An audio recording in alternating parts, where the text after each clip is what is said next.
Pandemi COVID-19 mengancam pencapaian bonus demografi di Indonesia. Goncangan ekonomi berdampak kepada penyerapan tenaga kerja produktif, menyebabkan angka pengangguran meningkat. Angka kemiskinan pun meningkat. Kendala pendidikan dikhawatirkan memicu terjadinya learning loss, berdampak kepada kualitas usia produktif. Upaya penghentasan stunting pun tak luput dari hambatan, mulai dari relokasi anggaran hingga akses layanan kesehatan esensial terbatas. Dikhawatirkan target nasional penurunan angka stunting tahun 2024 sebesar 14% tidak terrealisasi, menyebabkan kasus anak kerdil meningkat.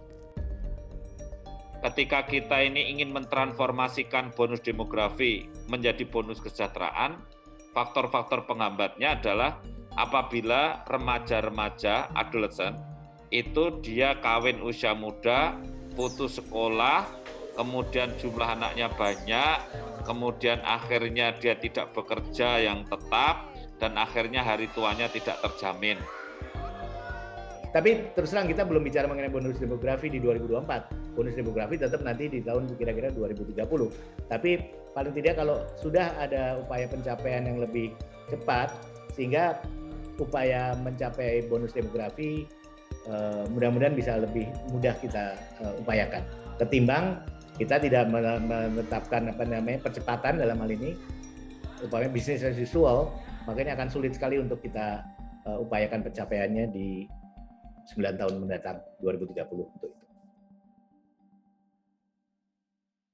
Kerja mah guys sekarang emang susah, Mar aja tuh lu udah ngelamar-ngelamar belum ada yang diterima. kalau misalkan ngelamar kerja gitu ya, kan gue nge-apply nih sama kayak adek lu, gue nge-apply banyak kak, terus kagak ada jawabannya. Ya Allah, gue dikasih Panggilan. nggak ada panggilan. Fadilah Habibah, satu dari sekian banyak potret usia produktif yang terdampak pandemi COVID-19. Pasca dinyatakan lulus perkuliahan akhir tahun 2019, dirinya sibuk mencari pekerjaan yang diimpikan. Namun apa daya, 3 bulan berjuang, pandemi COVID-19 menghantam Indonesia, yang kemudian berdampak signifikan terhadap sektor ekonomi nasional.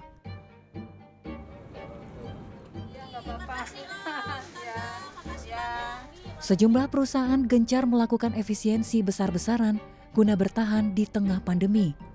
Bahkan di antaranya mengalami kebangkrutan. Kondisi tersebut semakin membuat pelik para pencari kerja usia produktif.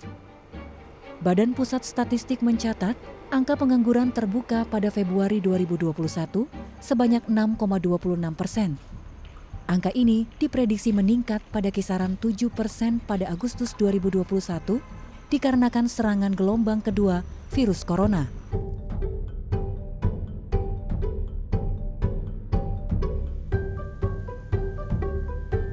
Jadi sekarang ini kan menunjukkan bahwa usia-usia kerja yang produktif atau usia produktif ya, 15 tahun sampai 60 tahun itu proporsinya cukup besar. Jadi dependensi rasio ketergantungan antara yang bekerja dan tidak bekerja itu bisa mencapai angka 44. Artinya setiap 100 orang yang bekerja cukup menanggung 44 orang. Jadi karena di usia produktifnya bisa hampir 70%. Ya, yang usia yang memungkinkan untuk kerja itu hampir 70%. Seperti itu yang kemudian kita katakan bahwa sekarang ini adalah eranya jadi era bonus demografi. Bulan itu ya. Ketika angka harapan hidup meningkat, maka banyak nenek-nenek, kakek-kakek yang masih sehat, tetapi mungkin juga tidak produktif. Hanya masih hidup tapi tidak produktif. Jadi beban keluarga akan berat lagi di tahun 2035 ke sana.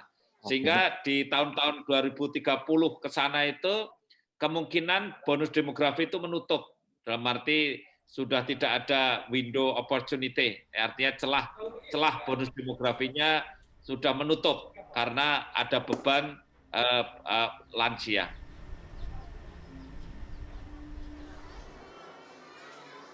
Yang berikutnya ketika pendidikan kita itu belum rata-rata belum tinggi, ya angka partisipasi sekolah kita ini belum tinggi, maka angkatan kerja kita kan pendidikannya belum tinggi. Kemudian daya saingnya juga tidak terlalu kuat dengan secara internasional.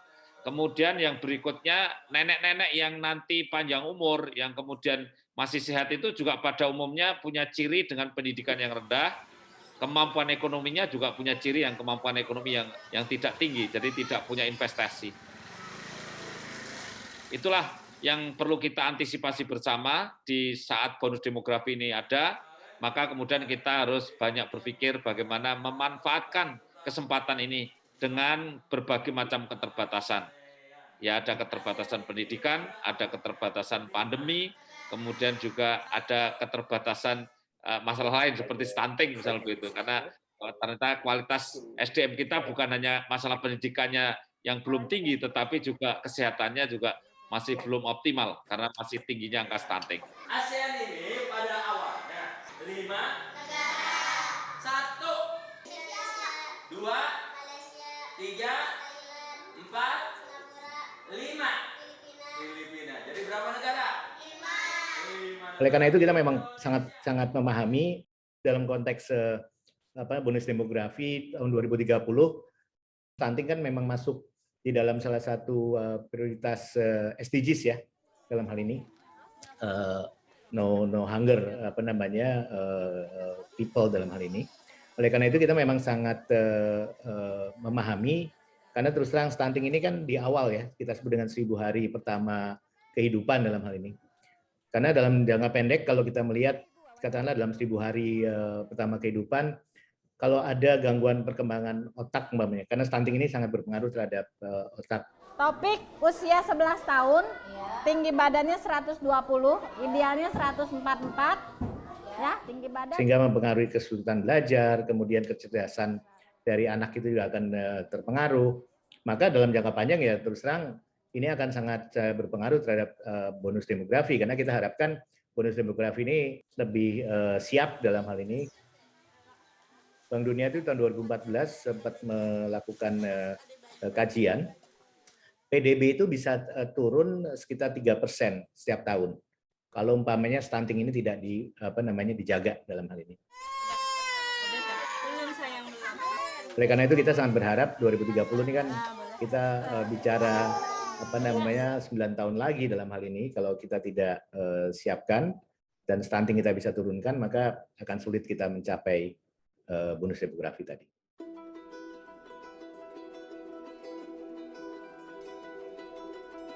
Kami mengunjungi Kabupaten Kapuas Hulu di Pulau Kalimantan pada 2019. Pada saat itu, para relawan Yayasan Buddha Seci sedang melakukan program pemberantasan stunting. Program ini dilakukan sebagai upaya menurunkan angka stunting nasional. Namun pandemi pada 2020 tentu membawa cerita lain pada upaya ini. Dia baru dibilang normal ketika segini, Bu. Kalau di atas ini lagi, itu lebih bagus lagi, atau 93. Nah ini lebih bagus. Sektor kesehatan terdampak. Fasilitas layanan esensial beralih fungsi menjadi sarana penanganan COVID-19. Program layanan kesehatan reguler terpaksa mengalami sejumlah hambatan. Masyarakat mengeluhkan kesulitan mengakses pos pelayanan terpadu atau posyandu imbas pembatasan sosial. Kondisi tersebut dikhawatirkan berdampak negatif terhadap tumbuh kembang anak dan program penghentasan stunting di tanah air. Saat ini, prevalensi kasus stunting di tanah air sebesar 27%, di atas ambang aman WHO sebesar 20%. Pemerintah bersama sejumlah pihak terus mempercepat penurunan angka stunting sesuai rencana jangka panjang menengah nasional sebesar 14% di tahun 2024, guna menciptakan SDM yang berkualitas. Maka ketika BKKBN juga dulu lebih fokus kepada kuantitas, bicara tentang jumlah anak, ya sekarang ini tentu kemudian ada imbangan ya, di samping kuantitas harus masih tetap dipertahankan supaya tidak terjadi ledakan penduduk, juga harus banyak bicara tentang kualitas. Ya. Oleh karena itu kemudian ada stunting, itu kan bagian dari cermin indikator dari kualitas penduduk. Saya kira harus begitu, harus ketika kita kekurangan waktu, kemudian kita harus mengejar dari kualitas. Ya. Jadi mitigasi ini relatif harus dipersiapkan untuk jangka panjang. Terlebih bangsa kita akan mengantisipasinya bagaimana menyambut Indonesia Emas di tahun 2045 ya. Nah ini yang kemudian kita katakan generasi sekarang ini jadi generasi emas itu. Ya harapannya generasi yang bisa menyambut 100 tahun Indonesia merdeka, yang itu yang mestinya betul-betul memang disiapkan dengan baik. Kalau kita mau meningkatkan dari sisi pendidikan butuh waktu, kemudian dari sisi katakanlah stunting ini kan juga butuh waktu ya, tidak bisa kemudian setahun, itu tidak bisa. Di sini ya Bu, ada di yang hijau muda, jadi masih bagus gizinya, berat badannya masih sesuai dengan usianya, tinggi badannya juga, tapi tinggi badannya agak kurang, nanti bisa ditambah dengan protein yang cukup Ibu ya. Butuh waktu 5 tahun sampai 10 tahun pengalaman. Di negara-negara lain saya kira menurunkan stunting juga butuh waktu. Nah inilah kalau menurut saya harus ada satu quick win ya, ada program yang cepat itu untuk merubah mindset di tengah masyarakat di masa pandemi. Telur, tempe, tahu. Oh gitu, telur ada. Kesempatan mengejar kualitas SDM hanya di 1000 hari kehidupan pertama. Nah, makanya kalau menurut saya pemerintah kan turun tangan di dalam mengatasi masalah ini. Sehingga masalah-masalah yang bisa dicegah di 1000 hari kehidupan pertama, anak-anak itu harus dibantu. Ya, keluarga-keluarga yang sudah terlanjur bebannya berat, dibantu untuk kemudian dia bisa tetap melahirkan anak-anak yang berkualitas. Jadi di sini sudah sering ada penjuluhan tentang stunting. Pernah ada dari kadar pemberdayaan manusia. Kalau untuk stunting yang terdeteksi 1 orang yang usianya 25 bulan. Di sini dari info dari Puskesmas Tua Abang sih keseluruhan, bukan hanya Bian, itu 60%. Mereka mengukur ada 15 balita, 7 laki, 8 perempuan, yang sangat pendek ada 2, yang pendek ada 7. Meski berat, pemerintah beserta pihak terkait terus memberikan skema perlindungan kepada masyarakat melalui jaring pengaman sosial. Meski terbatas, hal ini diharapkan setidaknya mampu meningkatkan daya beli masyarakat guna memenuhi asupan gizi keluarga. Jadi apa hubungannya cacingan dengan stunting atau pendek? Gitu. Jadi cacing itu masuk ke usus. Dia mengambil darah. Kita tetap berkomitmen untuk alokasi anggaran untuk stunting itu tidak berkurang. Ini juga alokasi yang disebut dengan TKDD ataupun transfer keuangan ke daerah dan dana desa. Karena terus terang dalam penanganan stunting ini kita tidak hanya alokasi yang berikan Kementerian Keuangan kepada menteri-menteri atau kementerian terkait, tapi juga kepada daerah. Ini yang menjadi penting, termasuk dana desa. Kemudian ada yang namanya dana desa, itu sudah diberikan semacam tagline lah istilahnya, atau tagging ya istilahnya, bahwa salah satu prioritas pemanfaatannya adalah untuk peningkatan gizi balita, ibu hamil, ibu menyusui, dan sebagainya. Dan itu terkait langsung dengan konteks stunting. Oleh karena itu tadi dana transfer kepada daerah, dana desa, dan sebagainya itu diprioritaskan, salah satunya adalah untuk menurunkan prevalensi stunting di tingkat daerah sampai dengan tingkat desa dan kelurahan. 1, 2, 3, 4. Karena 2018 yang lalu itu kita punya yang namanya strategi nasional percepatan pencegahan stunting atau disebut dengan SRANAS. Nah, SRANAS ini terdiri dari 5 pilar. Pertama adalah tadi komitmen dari pemerintah. Kedua itu adalah yang disebut dengan kampanye perubahan perilaku. Ini menjadi penting karena terus terang konteks perilaku ini menjadi kunci juga di dalam penurunan stunting. Kemudian yang ketiga adalah yang disebut dengan konvergensi upaya yang dilakukan baik itu secara sektoral sampai dengan tingkat daerah. Ya. Keempat itu adalah dalam kaitan dengan pemenuhan asupan gizi dan pangan, khususnya untuk balita, ibu hamil menyusui sangat diperlukan. Dan yang kelima adalah konteks pemantauan dan evaluasi.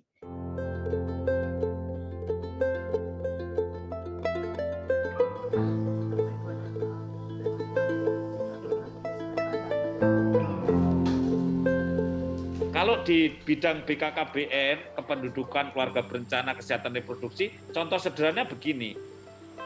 Pengetahuan tentang masalah kesehatan reproduksi, masalah seksualitas belum maju. Bagaimana cara berkesehatan reproduksi biar sehat itu belum terbekali dengan baik. Level of thinking-nya masih rendah tentang itu. Nah, inilah yang paling kita khawatirkan. Ada pandemi, ada globalisasi, membuat anak-anak muda remaja kita ini kemudian tolok ukurnya berbeda karena tolok ukur yang global, ya, gaya hidup yang berbeda itu ya, cenderung konsumtif, cenderung kemudian tidak mau bekerja yang sulit, banyak yang pragmatis juga. Pragmatisnya itu terbius oleh kadang-kadang ada wah ini bisa kerja cepat tapi nanti dapat uang banyak gitu. Jadi hanya dengan di rumah saja. Indonesia diprediksi mencapai bonus demografi tahun 2030. Artinya, 70% penduduk didominasi oleh usia produktif 15-64 tahun, yang berdampak terhadap pembangunan dan pertumbuhan ekonomi negara. Dengan catatan, pemerintah mampu menyelesaikan sejumlah tantangan. Kesenjangan pendidikan, tingginya angka putus sekolah, hingga perkawinan anak menjadi persoalan klasik yang tak kunjung usai.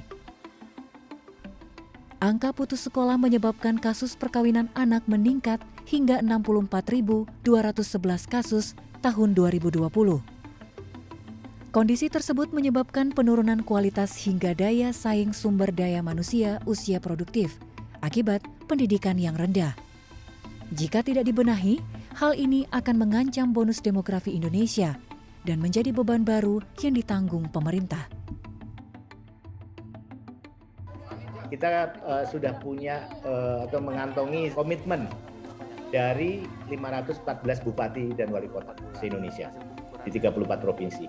Jadi mereka masing-masing bupati dan wali kota sudah menandatangani semacam fakta komitmen lah istilahnya untuk mendukung penurunan stunting ini sama dengan tahun 2024. Nah ini yang memang mau tidak mau kita memang harus upayakan supaya intervensi yang kita lakukan tidak hanya intervensi yang sifatnya tadi yang saya sebut dengan spesifik ya untuk kesehatan gizi, keluarga dan sebagainya, tapi juga didorong dengan tadi bagaimana asupan gizinya melalui Kementerian Pertanian, kemudian bagaimana pendidikan di usia dini juga harus kita camkan ya, kita kampanyekan, kita publikasikan dan kita komunikasikan.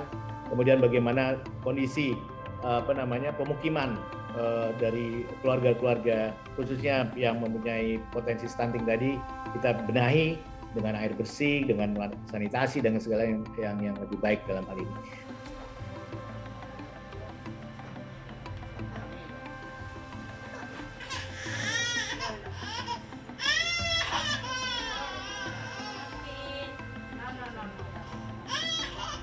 Sekarang fertility rate-nya 2,45. Jadi penurunannya lamban sekali.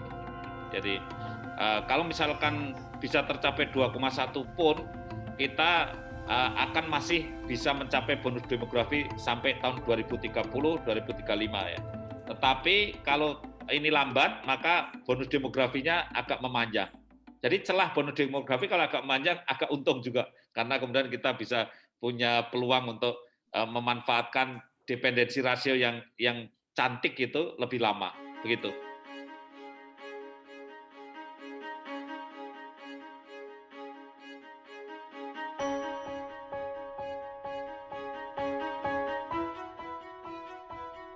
Meski pandemi COVID-19 masih berlangsung, peningkatan kualitas sumber daya manusia tetap menjadi prioritas utama dalam menyambut bonus demografi.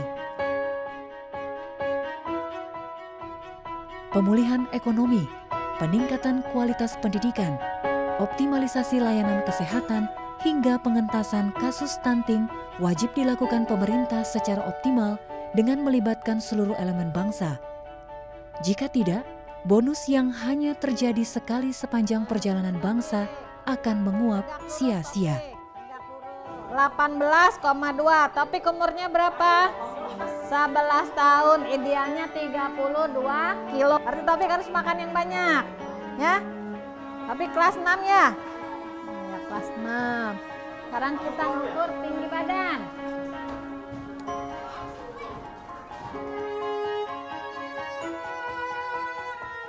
Ya, harapan saya memang begini ya. Pandemi yang ada melahirkan sistem baru di dalam masalah penanganan kesehatan. Ya, sehingga angka kematian ibu, angka kematian bayi yang kita masih tinggi di Asia Tenggara khususnya, kita masih bisa yang tertinggi, itu teratasi. Kalau itu teratasi, kualitas SDM kita juga akan baik, akan meningkat. Itu harapan kami dari sisi kesiapan SDM dengan adanya pandemi, karena kemudian infrastruktur dan sistem di kesehatan menjadi jauh lebih baik.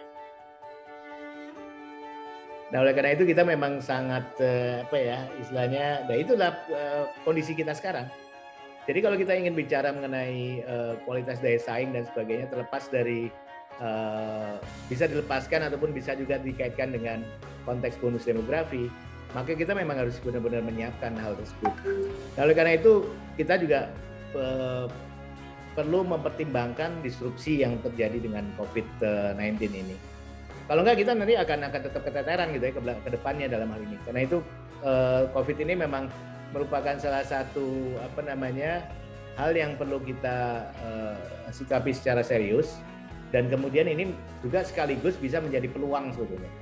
Bagaimana kita bisa leaping forward gitu, bisa maju ke depan dalam upaya kita untuk bisa meningkatkan tadi daya saing sumber daya manusia Indonesia ke depannya. Tinggi badannya 120, idealnya 144, ya, tinggi badan. Berat badan 18,36, idealnya 11 tahun. 18,2. Sekolah dasar berusia 11 tahun, stunting.